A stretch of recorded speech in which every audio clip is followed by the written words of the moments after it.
প্রিয় দর্শকবৃন্দ, আপনারা যারা কৃষক বন্ধু প্রকল্পে অ্যাপ্লাই করেছেন কিন্তু এখনও পর্যন্ত কৃষক বন্ধু প্রকল্পের কোনো টাকা আপনার ব্যাঙ্ক অ্যাকাউন্টে আসেনি, সেক্ষেত্রে আপনি কিভাবে বুঝবেন আপনার কৃষক বন্ধু আবেদনটি অ্যাপ্রুভ করা হয়েছে কিনা।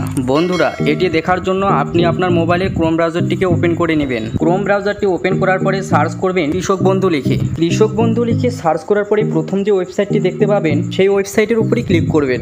তারপর একটু নিচের দিকে স্ক্রল করবেন। স্ক্রল করার পর এখানে একটা অপশন দেখবেন নথিভুক্ত কৃষকের তথ্য, ঠিক এই অপশনের উপরে ক্লিক করবেন। তারপর ঠিক এরকম একটি ইন্টারফেস আপনার সামনে শো করবে। এখানে যে সিলেক্ট অপশনটি দেখতে পাচ্ছেন এখানে ক্লিক করবেন। তারপর এখানে ঠিক অনেকগুলি অপশন শো করবে। এখানে আপনি কিসের মাধ্যমে চেক করতে চান সেটি এখানে সিলেক্ট করবেন। তো আমি এখানে আধার কার্ড সিলেক্ট করে নিচ্ছি। আধার কার্ড সিলেক্ট করে নেওয়ার পরে তারপরে দেখবেন আইডি কার্ড নাম্বার। এখানে আপনি আপনার আধার কার্ডের নাম্বারটি সঠিকভাবে এন্টার করবেন। তারপর দেখবেন I am not a robot, ঠিক এখানে ক্লিক করবেন। তারপর এই সার্চ অপশনে ক্লিক করবেন। সার্চ অপশনে ক্লিক করার পরেই কৃষক বন্ধুর পুরো ডিটেলসটি এখানে শো করবে।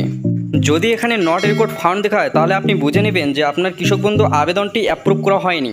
এভাবে আপনি খুব সহজেই কৃষক বন্ধুর স্ট্যাটাস চেক করতে পারেন। ধন্যবাদ ভিডিওটি দেখার জন্য।